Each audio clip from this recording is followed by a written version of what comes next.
Welcome to the Mindset with Mako podcast. I'm your host, Adrian Mako.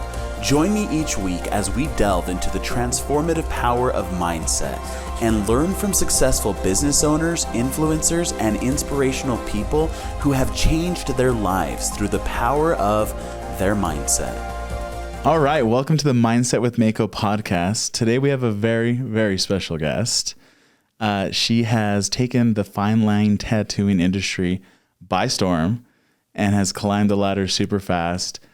We have Hannah Matthews here with us today, or also known as Andyou Tattoo. What's up? Welcome, Hannah. Thanks. Thanks for being here. Yeah, thanks for having me. Of course. I was thinking about like the first few guests that I want on my podcast, and I was like, you know, I really want to start with, I feel like, obviously there's many people I can bring on the podcast, but like people that I've personally seen like evolve, you know, in their lives. I've obviously known you since high school. Yeah. So seeing your evolution has been really cool.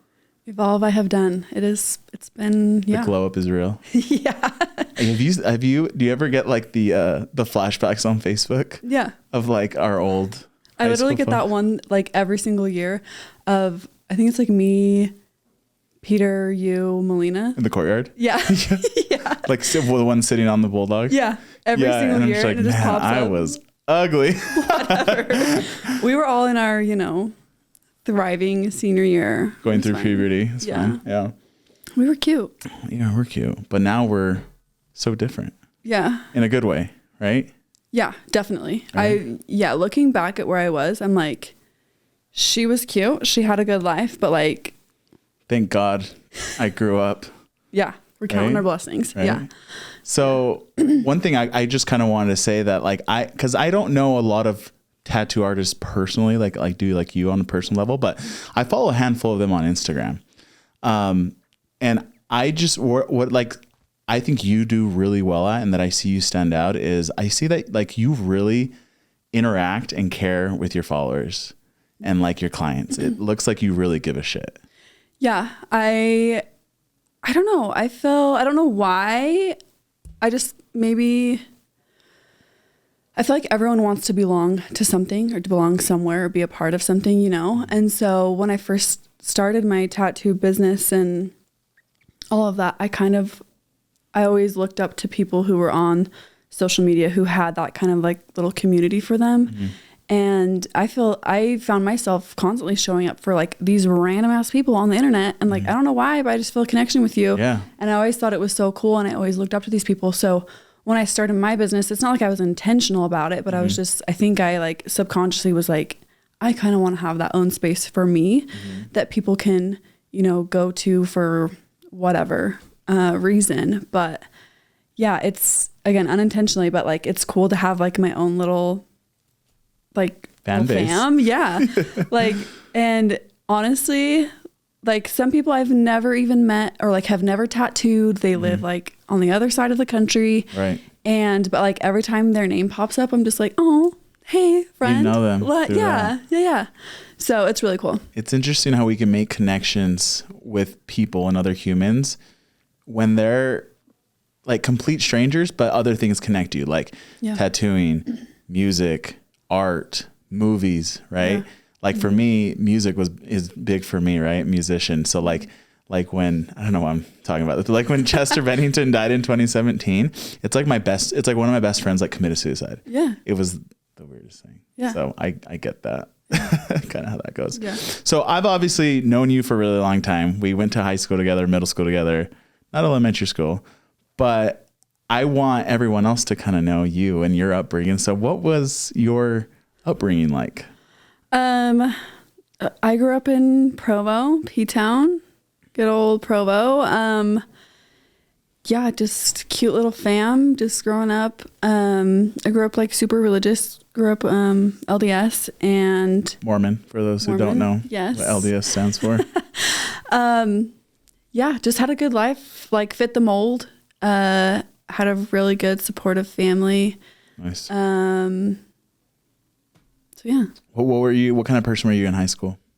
You tell me. What kind of person do you think you were in high school? Gosh.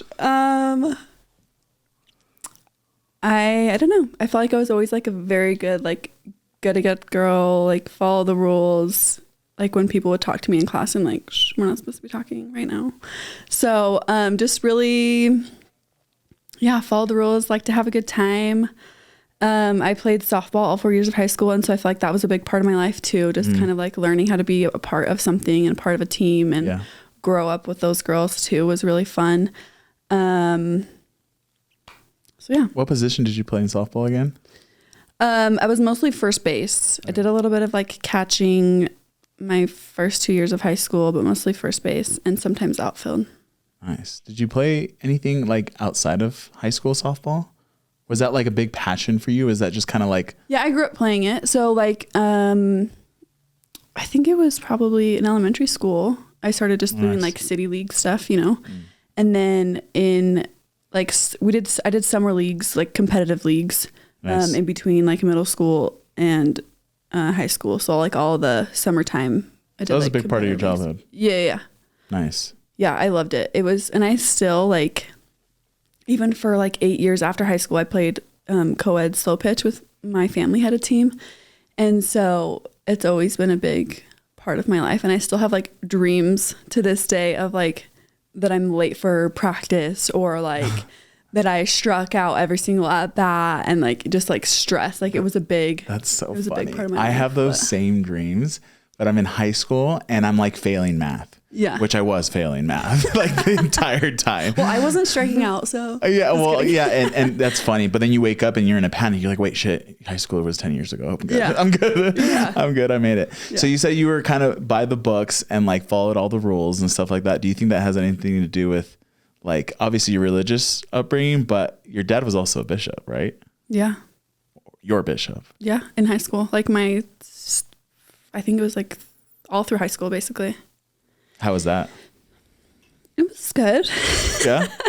I mean, you definitely get I feel like people outside of Utah are like, how is this even relevant? But you definitely get like the Utah culture with everything, you know, it's like, oh, Hannah's a good girl. Like her dad, like she's, like her dad's the bishop. And I was on like seminary council.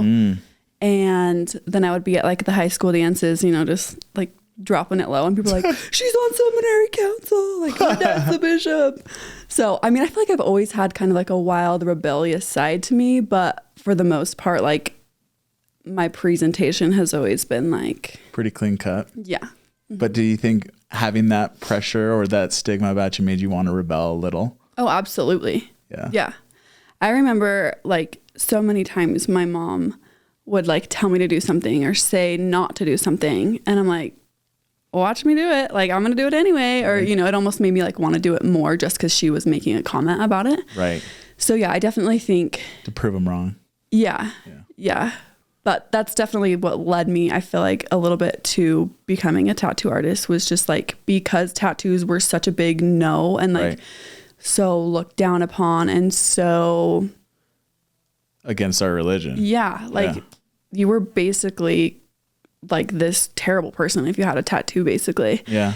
And so I feel like that's almost what made me more interested in them and more like intrigued by them. And because they were like, this forbidden thing. Yeah. And I'm like, okay, well, Sarah over here is a really kick-ass person and she's got tattoos. Yeah. Like, what's wrong with her? You remember I got my first tattoo in high school? You remember that? Yeah. I thought it was the coolest thing. Yeah, I do remember. And then arm. like 2 months later, you're like, I'm having I'm having a bake sale to raise money. Go ahead. I won't cut you off.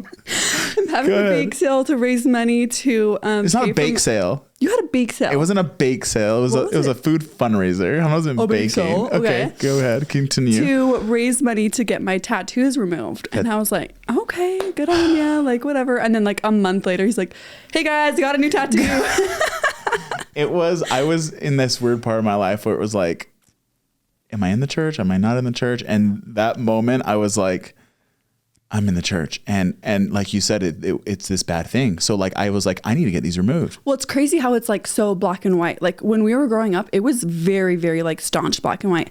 Now it's like they changed all the stuff and they're like, it's just like personal discretion. I'm like, okay, that would have saved me a lot of like internal turmoil. Shame. Yeah. And exactly. I was going to do a bake sale to remove my tattoos. I felt like my temple was stained. Yeah. You well, know? and now like, yeah, I feel like it's normal to, I mean, I haven't been to a sacrament meeting in a long time, but I feel like it's normal to go in and like you see people with tattoos and it's just like, It's weird. Guess what? You can have this thing for yourself and then still go have your relationship with God on a Sunday. Has that been, I don't know, I haven't followed the church for a while. Has that been like updated? Like, is there like it was this last general conference. They said something that was like. They changed like the For Strength of Youth pamphlet.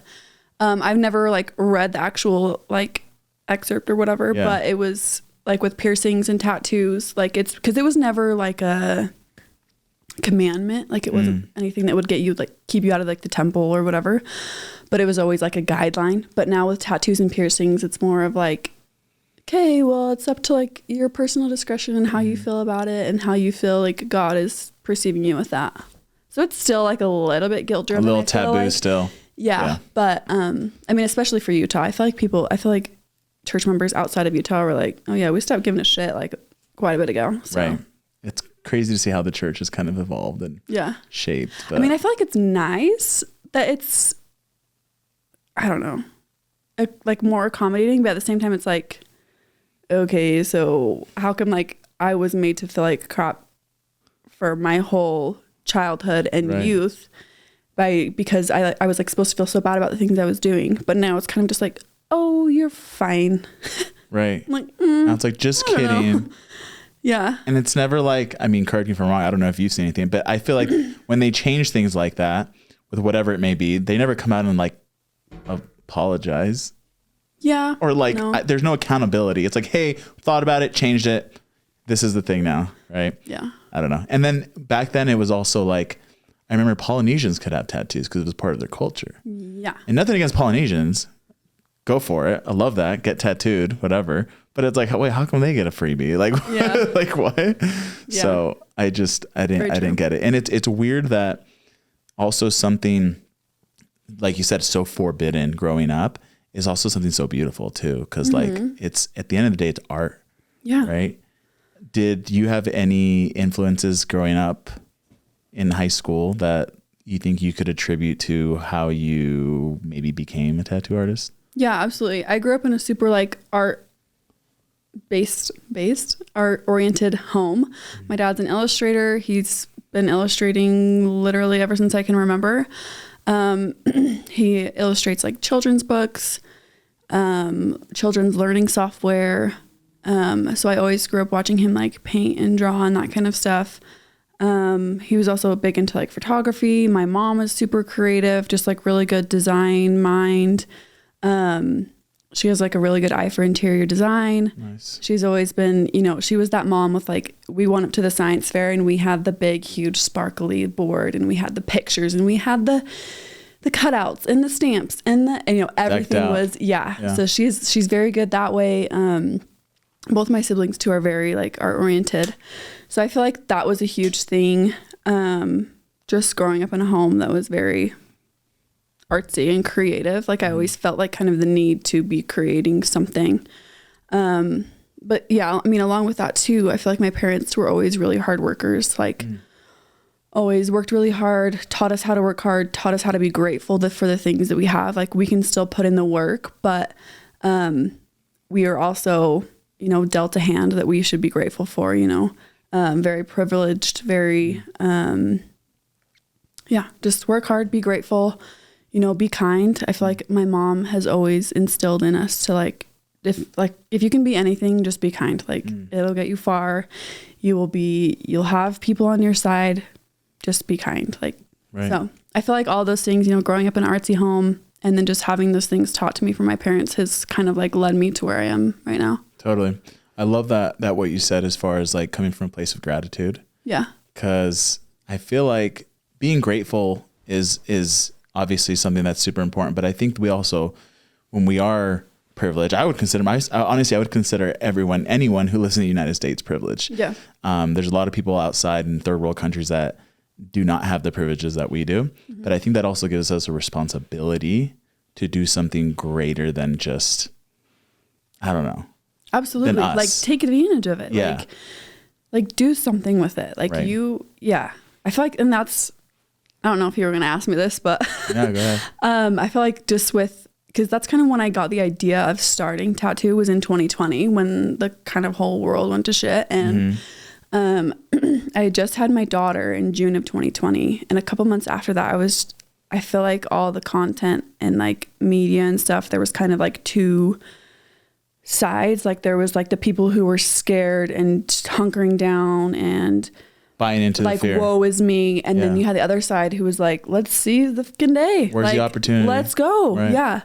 So I think that was really inspiring to see those people kind of just show up and try something new and try like, well, I just lost my job. So now I've got to do something kind of a thing, you know? So I felt like all that was really inspiring, just to like really take advantage of the situation and like make with it what you can. Yeah. Your outlook on life really is everything. Yeah. And there's always one thing I do with Kim, a little exercise we do is we ask, where's the gift? Yeah. Because there's gifts in every single shitty situation. Absolutely. And sometimes it's hard to find it. Yeah. And sometimes when she's in the heat of it, whether she's stressed or whatever, I ask her, well, where's the gift, Kim? Mm-hmm. She's like, there's no fucking gift. And I'm like, there is. Yeah. And I don't stop bugging her until she gives me at least one gift. Yeah.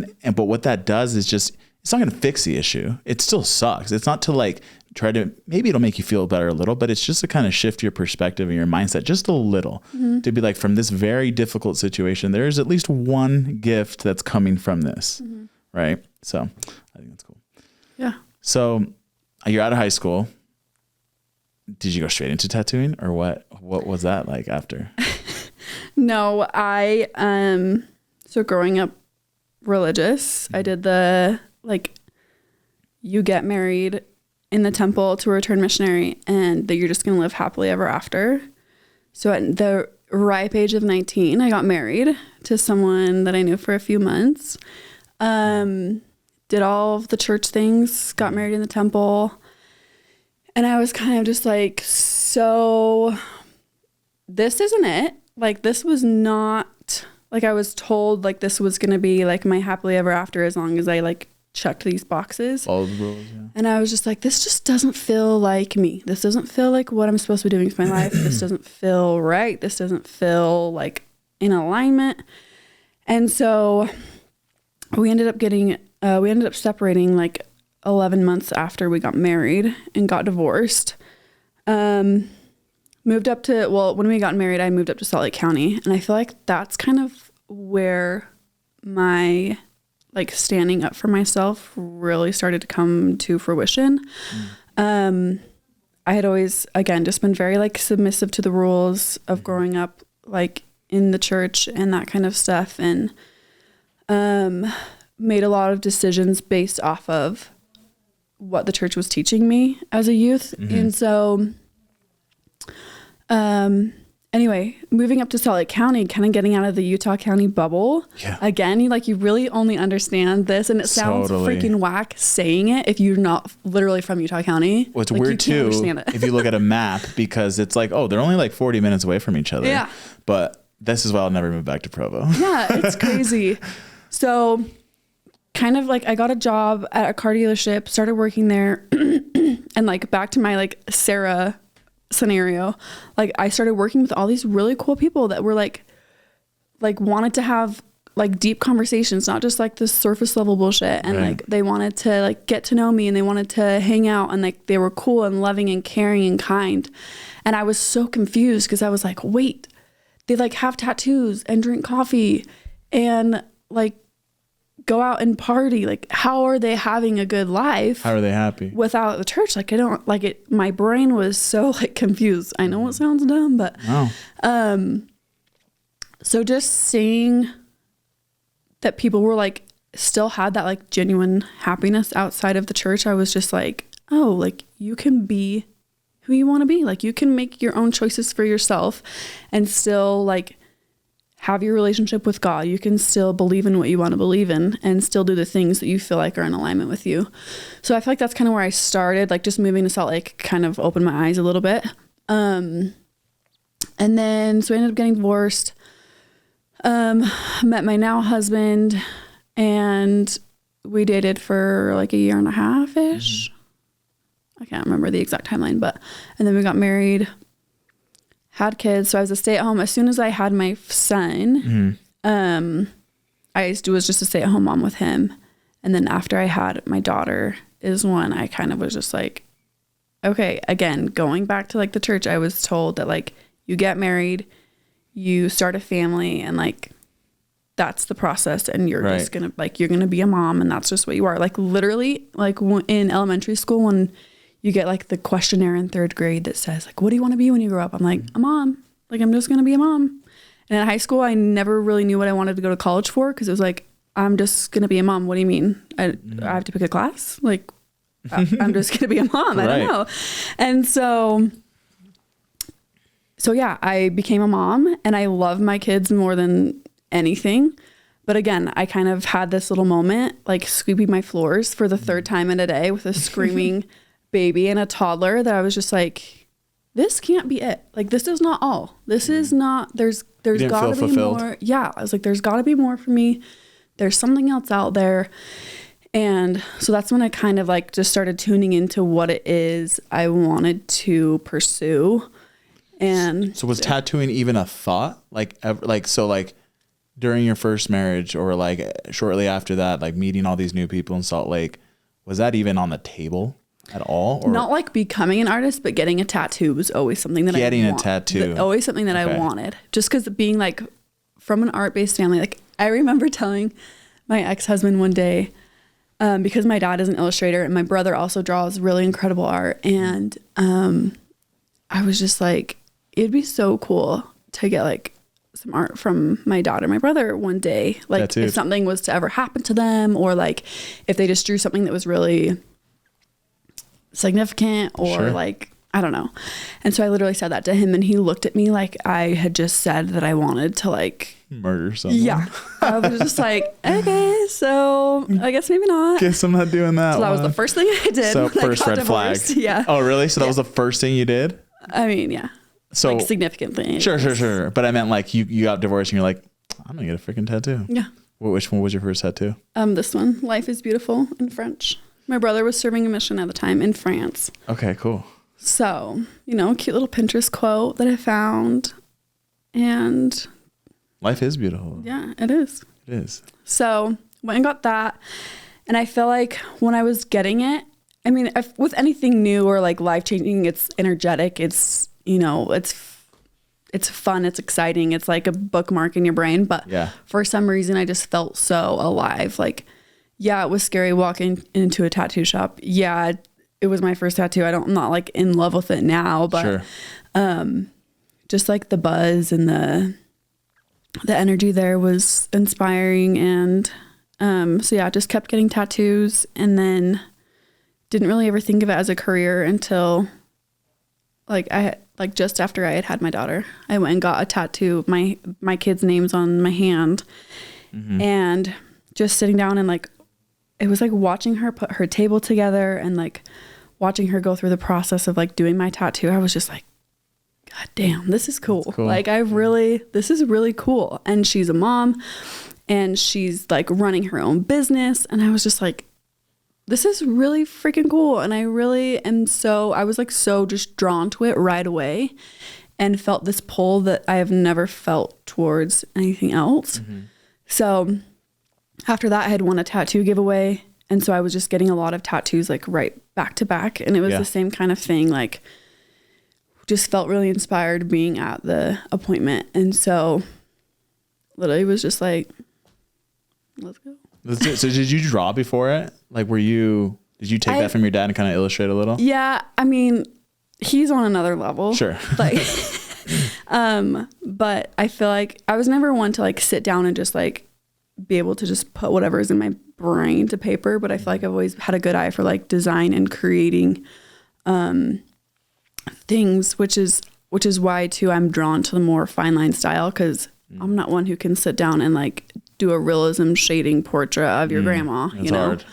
So my brain just doesn't work like that. But, yeah, I've always been like doodly. I took art classes in high school and like that kind of stuff. So, I mean, I feel like I had the credentials, but I've definitely developed and like become a better artist the longer that I've been tattooing and practicing too. That makes sense. Yeah. You just get better repetitions, right? Yeah.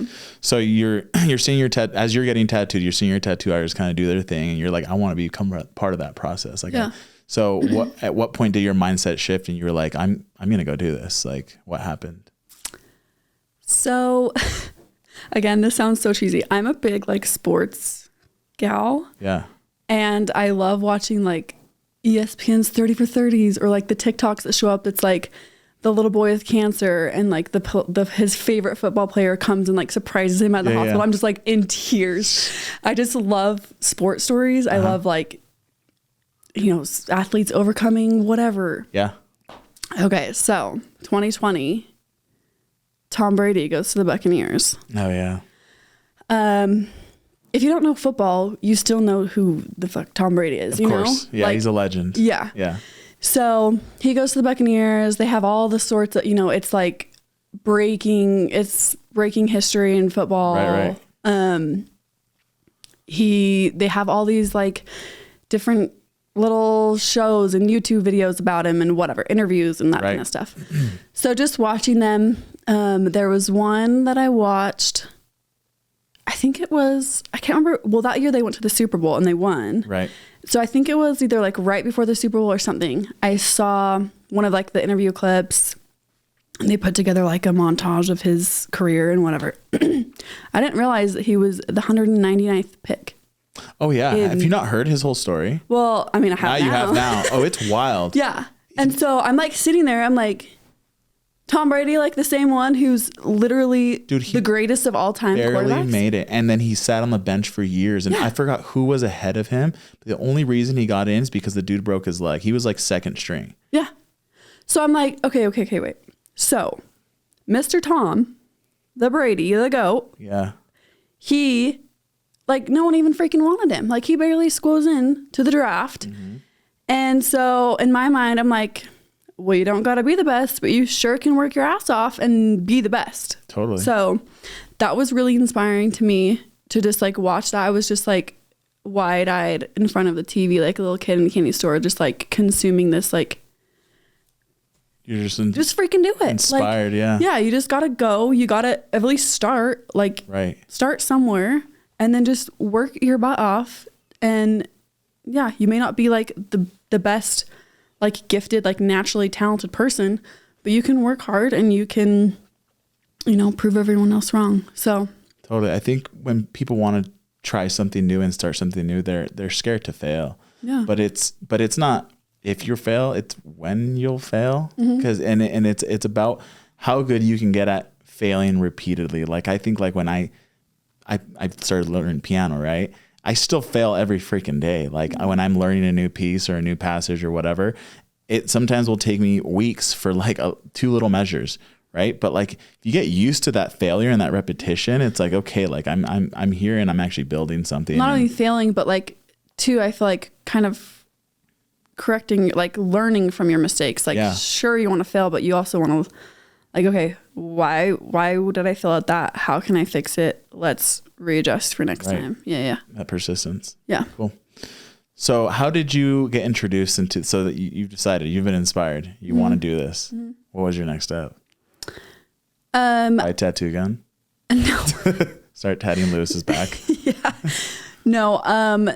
There's a couple of girls in Utah that at the time were doing like little like courses basically. So wouldn't recommend that direction, but I basically just signed up for one of those, took the course January of 2021. Mm-hmm. It was just like a 3-day, here's your machine, here's all your supplies, this is how you do it. So why'd you say you wouldn't recommend it? There's just a lot that goes into tattooing that you don't realize from like an outsider's perspective. And because it was only 3 days long, it wasn't anything like that intensive to where. A 3-day course? Yeah. And then you can tattoo people? Yeah. Says who? Sounds like a deal, right? Hell of a deal. Like you get a certificate or certified, or is this just some like... It's a certificate that you can print off on too if you want. I was going to say a certificate that someone dolled up on Canva, or like a certificate from like the state of Utah. So Utah doesn't have any regulations when it comes to body art. Oh, wow. Permits. So or like, licensing or anything? Wow. So, well, I mean, there's licensing that you have to have, but it's not like you have to have so many, like X amount of hours or have like a mentor sign off on anything. Like a plumber and electrician. So yeah. Or if like you were if you were going to go to like hair school or do nails, like you have to go through the hours and courses and, and tests and boards and like that kind of stuff. Tattooing, there's nothing Just in buy Utah. a tattoo gun and start tattooing people. Yeah. In Utah, at least. That's crazy. So, so basically after that, I was kind of like, whoa, what in the hell? Like, I really enjoy tattooing. Like, I really feel really good about this, but I know nothing. Like, I literally feel like I know nothing. Right. So just kind of self-taught after that, really decided to put my head down and was like, no, this is something that I want to do, and I'm going to succeed at it. And me and Mr. Brady, you know, we're going to go. Yeah. We're going to do this. So just started self-teaching. Luckily, I feel like it was kind of in me to be like some sort of artist. And so there still is a learning curve, but like, I feel like I caught on pretty quick and was able to pick it up and be successful at it quickly. I mean, for sure, I've made mistakes, and it's unfortunate because tattooing is a permanent thing. So your mistake is a permanent thing on someone else's body. But yeah, so just self-taught after that, reaching out to other artists, asking questions, YouTube, Google, practicing, crying myself to sleep at night. Why? It's a big like mental thing too, being any sort of like service provider, like just worrying about if they actually like the service that you performed. You know, you're like taking someone's money for this thing. Right. And so it's like, well, was it worth that? Did I mess up on like, I will zoom in on every single one, even still to this day, I will zoom in on every single tattoo like picture. And I'm like, break. Like that could have done better. That line wasn't like supposed to like connect there. This is that. But like no one would even know, you know, right. It's just like self-critical. Yeah. So anyway, yeah. Wow. Seems like a lot of responsibility. It is. And it's like, that's another thing that people don't realize. And I feel like I'm not very good at showing kind of like the not so glamorous sides of being a tattoo artist. Like I'm definitely more of an aesthetic. Here's a perfect picture. Here's a perfect like color coordinating feed. You know, I like to make things really pretty and like shiny and wrapped in a bow. But there's a lot of crap that goes on like behind the scenes that, I mean, it's a mental game. It's like an emotional thing. Sometimes you have people walk in that, you know, you're like tattooing their loved one's handwriting that just passed, and they're like in there sobbing. And I'm like, I'm so sorry. Like, don't make me cry, because like I have to be able to see what I'm doing. So it's like emotionally heavy. It's physically taxing, like on your body to sit and tattoo. I'm usually like, being a mom too is hard because I don't have time to like sit and do the draw ups. Like there's a lot of prep that goes on at home. Yeah. So like sometimes I'm up till like midnight just getting draw ups done, getting emails sent out, responding to DMs. Like there's a whole other side to it that's not glamorous in any shape or form. So I think that's another thing too, that when I first started, or when I first took that course, it was kind of just like, okay, now you're a cute little business owner and you get to like do all these fun things. Yeah. And then it's like, you just get like bombarded with real life and like all these real life things that you have to do in order to be successful in this industry. Yeah, no, I feel that. I mean, and I feel like that's so much pressure. But people are trusting you with. You trusted me. I know, but it's, I mean, from your perspective, like to take someone's, to take that responsibility on. And basically be like, okay, I'm going to do this for you. This could mean like, this could be so significant to you in your, you know, your life. And how does that affected you? Like, well, I mean, I feel like you have the times where like I'll have a lot of clients walk in that are like, oh my gosh, they'll like tell me about their other tattoos. Like this one, I just hated this experience, and this tattoo artist did this. And I'm like, oh, sick. Shit. Now I gotta Here we go. yeah, like hopefully I can like do better and be better than that. But I pride myself on, I feel like I have a really good, I don't know, just like holding a space for clients to like have a good experience. But yeah, just going back to kind of like the handwriting example, like I feel like it's helped me have a different perspective a little bit like on life. Like sometimes I'll have people come in who again are like their loved one just passed and they're, you know, they like are putting together like happy birthday cards that this person wrote. And so they're like trying to get their handwriting all perfected and done up so they can have something of their loved one. And so I'm like, man, I need to be like writing more cards and like telling people that I love them more and like having, you know, those little like sentimental things. But then also I have people who, like I had this girl come in a couple months ago. She came in with her stepmom, and they each got handwriting of, it was her dad that had passed.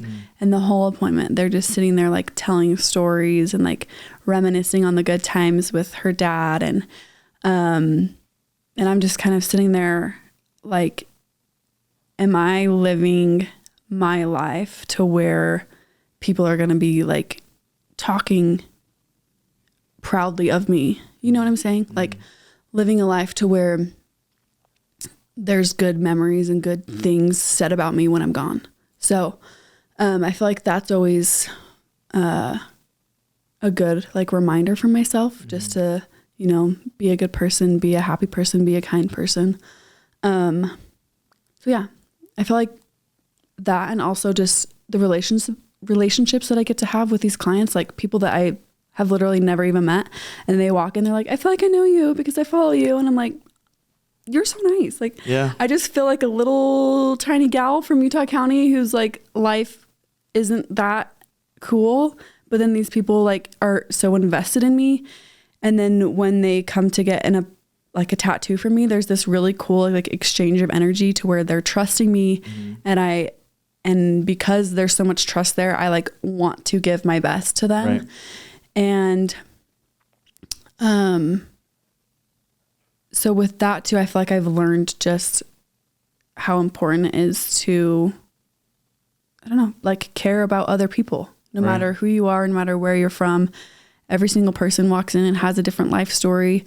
And it's really cool to just have that exchange of like trust and energy with them. I think it makes sense because like you said, your upbringing, what your mom always told you is be kind to everyone, right? Yeah. So I think it makes sense that you instill that into your business, into your profession now. Is like, you want to be kind, and the way you be kind is you show up and you want to give your best effort and you care, right? Yeah. And even though it's like you said, like they follow you on Instagram, it's just, you know, they maybe know you through that, but like when they come in and they get tattooed by you, it's such a small moment in time, but it's significant. Yeah.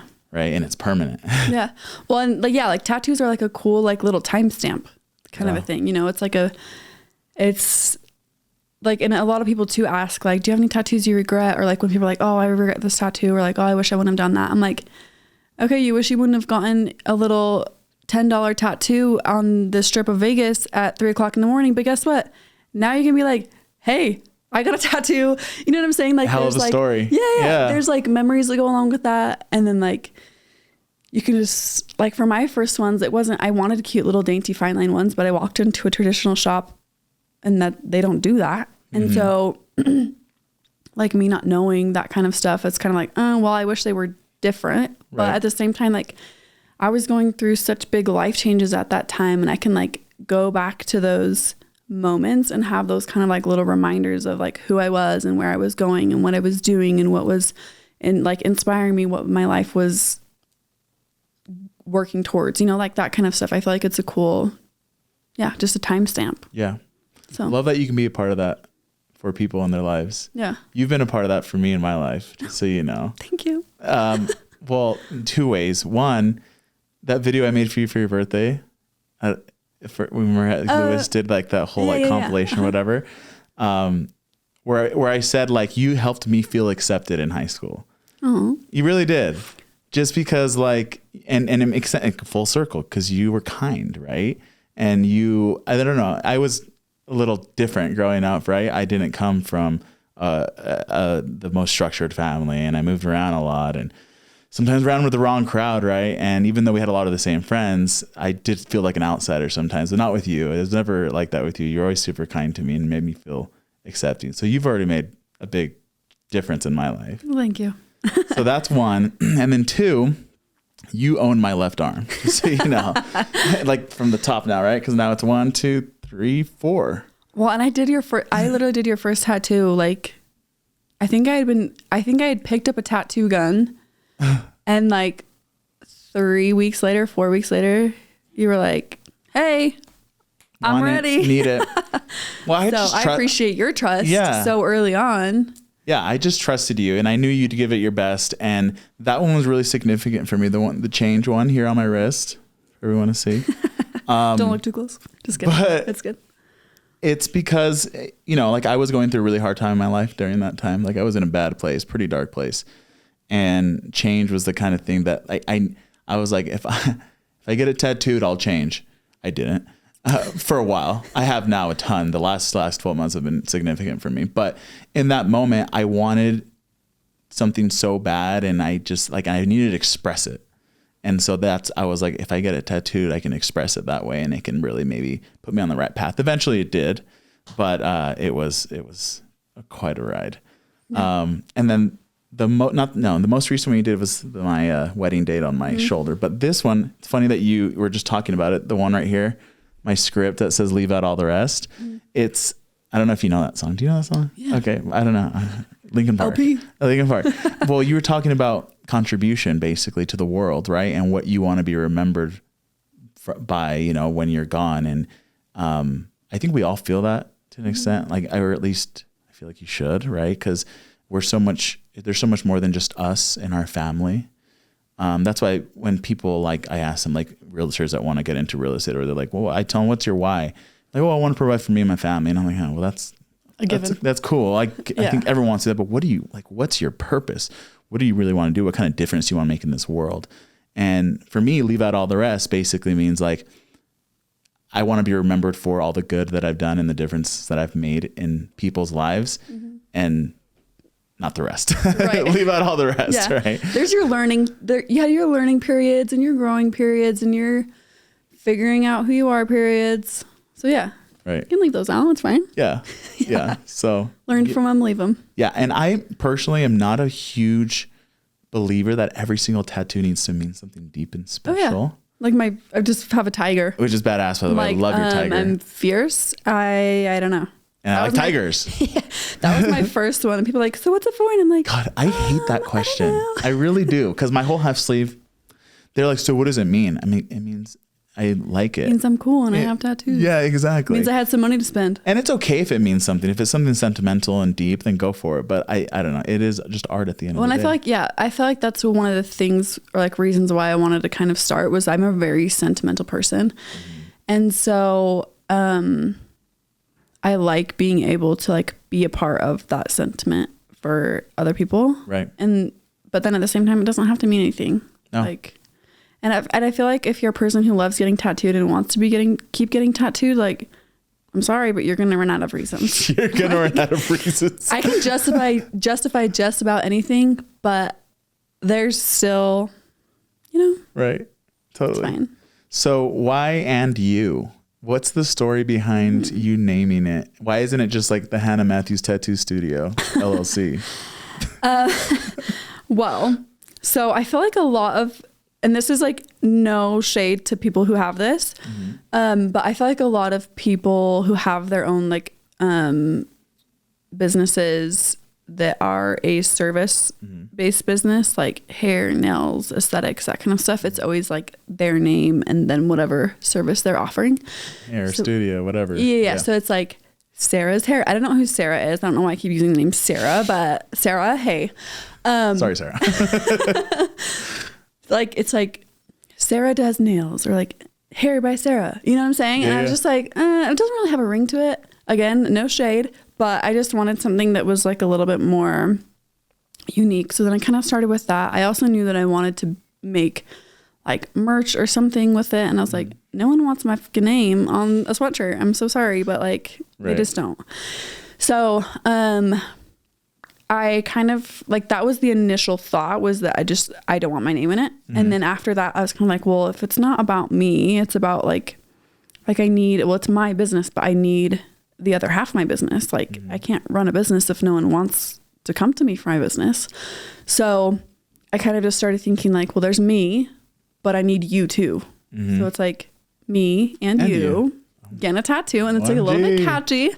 So yeah, I just feel like I really wanted to embrace the fact that like, yeah, it's mine and my business, and I will be running it, and I'll be providing the service, but I gotta have you and too. You so. Plus you, right? That's awesome. All in this together. Don't get me started. I love that. That's awesome. I love that you put some thought behind that and just didn't name it the Hannah Matthews Tattoo Studio, you know? Yeah, basic. You're not, I mean. I'm a basic white girl from Utah, but like, not that basic. But not all the way. But not anymore. You're tatted and pierced up, and you're not basic anymore. But you did walk in here with a Stanley Cup, so -5 points for that. Have you ever drinking out of a Stanley Cup? Yeah, Kim has like 8 and uses 1. Okay, here's the thing. I only have 1. Okay, so I feel like that's okay. And I didn't buy this. I won it from a giveaway. Okay, fair enough. So does that, I get like 2 points back? You get 2 points back. Okay. So, and then they call you Andy though sometimes because of my username. Yeah, because it says it's all like Instagram makes it one word on your handle, and so for a minute there I was getting at least like 3 or 4 DMs a week that was like, hey Andy, I'm like, okay, I need to reintroduce myself because apparently people don't know. I'm like, if it's Andy, then like what's the Andyou Tattoo. Andyou Tattoo. You want to hear something cool I'm gonna do? So I'm gonna tattoo myself. I'm gonna put Andy on the bottom of my foot, like from Toy Story. No way. That's actually super. Wait, how are you gonna tattoo your own foot? Are you that flexible? Yeah, not in like tight ass jeans, but like this. Yeah, isn't that cute? That is cool, actually. With like the backwards N. Is it the back? Is the N or like the D is backwards? I want to see it's the Y. You can't do a Y backwards. I'm gonna Google Adrian. it. Yeah, you can. Well, like lowercase y. Oh, I was like, hold on. I'm gonna Google it right now. I think it's the N or Andy, the D. Woody. What do I even Google? Foot. Toy Story. Toy Story. Let's see. I'm just gonna do it, little baby, because it's gonna freaking hurt. You're right. It's the N. Okay. See, I know what I'm talking about. That's cool. I love that. Isn't that Andy. cute? Yeah. Yeah. Maybe you can name your next kid Andy. No. Nah. Are you done with kids? I think so. Yeah. For now. Yeah. For now. Yeah. Yeah. Focusing on the biz. Two's feeling. Yeah. I feel like people are like, how do you like be a mom and like do that? And I'm like, I have no notes. I don't know. I don't know. Because it's not, I'm like, feel like I'm just like stressed and I'm always late on things, or like feel like I'm like neglecting my kids one day because I just have to get like drawings done. Mm-hmm. So yeah, I don't know. There's this term or saying that everyone says like, oh, like balance, work-life balance in life, right? Which I personally think is kind of bullshit. I think it's okay to be strategically imbalanced because now if you can balance everything, great, go for it. But let's be real. If you're not giving your all to one thing, you're kind of giving everything half-assed. Yeah. Right. Yeah, exactly. So like with me personally, like my last year, my business was thriving, but my mental and personal growth and health was -10. Yeah. Right. So my business took a big backseat last year so I could bring this up to the same level. So now I can perform better. Right. Yeah. So I think you could apply that too, is in your life, you know, you constantly are shifting between being strategically unbalanced. Right. Yeah. Because one day you've got a bunch of work you need to suck all your energy into, and your family and maybe Lewis have to step in that day a little and help out with the fam. Right. Mm-hmm. And then on your off day, you're going full fam, right? Yeah. And DMs are taking a back seat. Yeah. Right? Exactly. Yeah. It's definitely, I definitely wouldn't be able to do it without Lewis. And like, even just, I went to Nashville for a week and did a work trip there. And it was so freaking fun. And I had the time of my life. but like my kids are my number one. Sure. And luckily I have family and friends who like stepped up to the plate and were like, yeah, go do your thing. I got your kids. So that's been like, I wouldn't be able to do it without them. So that's really cool. I think you're a good example of being able to still live a passionate and adventurous life and having kids. Thank you. I feel like a lot of people say, oh, well, when you have kids, your life is over. Yeah. I don't think so. Personally, I've seen it both. I have friends that they had kids and their life is over. Not over. That's maybe harsh, but it's all about the kids. And then I have friends that have kids, but they still live an adventurous life and they still go out and they find a way. And hopefully you're fortunate enough to have family or friends to help you support you to watch the kids. Yeah. But I also think it's our responsibility as parents to kids to live a passionate life. Yeah. Because like you tell your kid all the time, you can do whatever you want. Be ambitious. Yeah. What are you doing? Yeah, exactly. Are you going for it? Or are you just saying that? I feel like that's another thing too with like growing up in Utah County. Like it's almost like just a little bit looked down upon to be like going out and like having fun even though you have kids. Like it's not, I don't know. I don't think it's like I just feel a little bit, maybe it's just my own personal insecurities that I feel like a little bit judged or a little bit like, oh, you're gonna go out on New Year's, you're not gonna pop the poppers with your kids. I'm like, I can pop the poppers at 8:30 when they go to bed. Right. And they can still, they won't know the difference between 8:30 and midnight. Sure. And then they're gonna go night rest. I can go out and have a good time. So yeah, I feel like, and it's needed too, to like have a second to like recharge, because work is a good like recharge for me because it's something that I want to do, but it's still work. Right. Like there's that quote that's like, if you love what you do, you never work a day in your life. And I'm like, bullshit. I'm freaking exhausted. Right. I enjoyed it, but like that was work. Makes it easier if you're passionate. Yeah. It's still hard.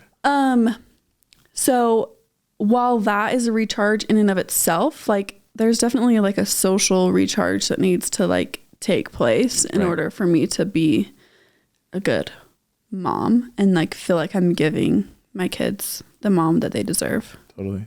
So well, you can't show up for them if you're not showing up for yourself. Yeah. Right. If you're not okay with your stress levels or your work or whatever, you're not taking care of yourself, then you're not giving them your all. Right. And I personally don't think it's good for either the parents or the kids mental health to be together all the time. Yeah. 24/7. Well, like spending a week away was definitely hard. And like FaceTime is nice, but my kids are so little that it's like their attention span is zip. Yeah, they say hi and then then they're off. And so, but it was so fun like seeing them like coming home. I got home like super late and then like they woke up and I was just back. And like they were so excited to see me and they were like telling me about all the things they did while I was gone. And like my little boy is pretty like he's a little more like reserved and like wants to kind of like be cuddled and stuff. But like even more so now, like he just wants to come like sit by me and like even just like leaving him to go do this. He's like, where are you going? How long are you going to be gone? And I'm like, yes, yeah. Well, but then he gets an opportunity to miss you. Like you can't really miss someone if you're with them all the time. Yeah. I tell that to Kim all the time when I want to go on a guy's trip. Babe, I need to go to Vegas with the guys. Am I supposed to miss you? Yeah. Just kidding. No, I love that. So what's next for you? Nothing. Slow down. Slow down a little. Like how you're just talking about. Like if I feel like I need like a catch up a minute to like catch up, you know? Do you think you'll tattoo for the rest of your life? I don't know. I think I want to do art for the rest of my life. Whether it's tattooing, and I mean, it will definitely be easier. I just feel like I'm just, I feel like I can't get to like a place of just like steady with being a mom and like trying to balance like social media is crazy because it like grows. I've had a really quick growth. And so it's like an influx of people every day that are like, give me your attention. I'm like, I literally have nothing else to give. So once the kids are in school, I felt like it'd be easier to like put more attention to my business. Right. But yeah, I definitely want to do art some sort of art for the rest of my life. I have a lot of like drawings that I've drawn that I would love to sell as like prints. Nice. And I love doing like my merch stuff. I kind of just get like random little ideas for like t-shirts and stuff. Mm-hmm. So that's kind of been fun. I would love to do more traveling for tattooing. Yeah. When I went to Nashville, it was like the best. It was just so cool that like I could work and like get paid for my trip and then some, you know? And so I got to see, I'm not a huge like travel person. Traveling kind of makes me anxious, especially if I'm like, the person I'm going with has never been, like we're both like new to the area, you know? I just feel like, I'm like, am I going to be able to see everything that needs to be seen here? Like, how are we going to get around? Like, how do you make the most of it? Yeah. Yeah. And so, but like just going on that trip makes me like more excited and makes me want to do that more. So again, luckily with social media, like I've been able to reach people in other places of the country and even the world. Like it's nuts. So I would love to travel some more for work and just kind of chill a little bit. Maybe tattoo Morgan Wallen one day. Pray. Fingers crossed. That would be He doesn't have any tattoos. Well, you could be his first. I know. Someone's got to be. Someone has to be. Better be me. Yeah. That's cool. And just so you know, I think it's okay that you don't know exactly like what's next for you. Yeah. Kind of like, I mean, you didn't know tattooing was next for you either. Right. But I feel like the world or the universe or God or whatever you believe in gives you little signs, but it's up to us to chase them and go after them. So I think as you grow your business and as you grow your following and your influence, there's going to be doors that start opening. Yeah. And then you're going to see like, oh man, like maybe I want to get into this. Maybe I should go do this. Maybe I need to, do that. So yeah, life's just a big discovery, you know. What's next for you? Me? Yeah. This? I love it. No, it's true. I'm in the same way. Like if you ask me, I'm like, oh, I don't know. I'm going to go sell some houses or something. Yeah. I don't know. For me personally, I want to, contribution has become a really big goal for me this year. And I think starting this podcast, having honest conversations with people is a way that I can contribute first and foremost to you and your business. And, we'll create content, we'll do the social media thing, but then like we make a genuine connection, we have a good conversation, and that's how I contribute to the world. And I'm really starting to want to, in some way, I'm not saying I'm launching anything here, but like coach men. Cool. Because I've been coached by some incredible men over the last 15 months, and it has completely changed my life. Yeah. And so like what I have and what I've gone through, I just like, I want the best for everyone around me. And so I see my friends or the men that are in my life, and I'm just like, I want to help you. Like I want to help you be. Yeah. You took him to your thing. Yeah.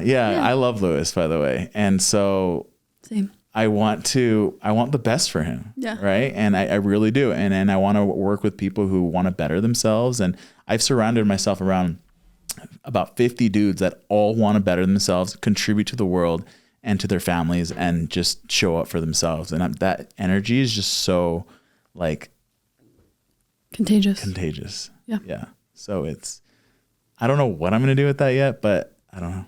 No, yeah, I think it's cool. There's definitely a space for like that for women, and there has been. And I feel like that's a lot of like why I felt okay with starting something new, is because there's kind of always been like an online presence of women just like breaking down barriers and stereotypes and limits and that kind of stuff. But yeah, I feel like there's definitely a cool little shift going on for the guys too. I think men need it now more than ever. I feel like society and the media are demasculating. Is that the right word? Unmasculating? Yeah. Demasculating men. Mm-hmm. I won't go into politics, but we need strong men more than ever. Yeah. Well, and I feel like there's nothing unmasculine about like tapping into those other sides of you. Like, if anything, it's making you a better man. Yeah. There's definitely still a lot of like toxic masculinity mindsets. For sure. That are like, no, you can still like tap into like these other things. Right.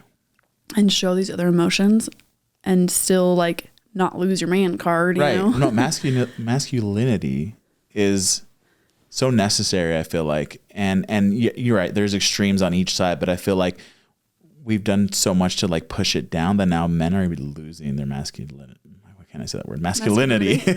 Come on, Adrian. And so like we need that masculine energy to come back. I don't know. And it's good. And men can be feminine too, right? Yeah. We also have feminine energy, but like if we suppress it so much, the masculine energy well, it's going to manifest negatively in other ways. Exactly. And if you're in a relationship, you need that polarity between feminine and masculine energy to like coincide. Yeah. So it's kind of interesting. I'm reading this book right now called The Way of the Superior Man. I made Lewis buy it. Okay. I was like, what is this book? It is my Amazon. so good. It talks all about the polarity between masculine and feminine energy. And it's like, cool.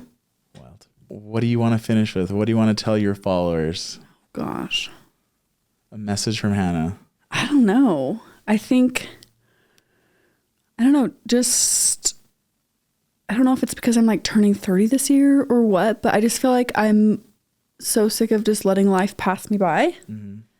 And I've never been one to be like super ambitious about things. Like I get kind of comfy in my routine, comfy in my whatever, and just let things pass me by. So, I just would say like, if you want to do something, just do it. Just start it. It's scary. It's intimidating. People are going to make fun of you. People are going to laugh, whatever. But guess what? If Justin Bieber hadn't started putting out YouTube videos of himself singing that I'm sure he got shit for and that were cringe. Yep. You know, he wouldn't be here. Be what he's doing today. And like same with, with any like famous person or celebrity that like has pursued something that's a talent, any athlete, any singer, any musician, like wouldn't be where they are today if they hadn't just started. Put themselves out there. Yeah. You just got to freaking do it. So I have this little tattoo on my arm that says "Up to You." And I did it because like no one's going to come and save you. Like no one came up to me and was like, hey, you look like you maybe want to do tattoos. Would you like me to teach you? Right. Like it doesn't work like that. You have to go put yourself out there. You have to go just follow what what sets you on fire, what makes you feel all warm and tingly. And it's up to you. Yeah. And we owe it to the world. It's up to you to make it happen. And we owe it to the world. There's ample opportunity out there. There's social media, like literally you can do anything with social media. Like there is no excuse. A lot of like even my merch cost me nothing. It cost me nothing. I had to buy my iPad to design it, right? But I already had that for my business. Like you literally make an account that's free, upload it, bam, free. Right. Free. Like money shouldn't be an excuse. No, obviously there's like some things contingent, like if there's schooling involved or whatever, but still like there's always a way. You just got to find it and you got to do it. Stop making excuses. No one's going to come save you. It's up to you. I love it. Hannah, thanks for being here today. Yeah. Thanks for having me. This has been awesome and super fun. I had fun too. Thanks for listening to the Mindset with Mako podcast, sponsored by Mako Real Estate LLC. If you enjoyed this episode, please leave us a review. And if you know someone with an amazing story to share, DM me on Instagram at AdrianMako_Utah Realtor. Until next time, remember, if you want to change your life, you must first change your mindset.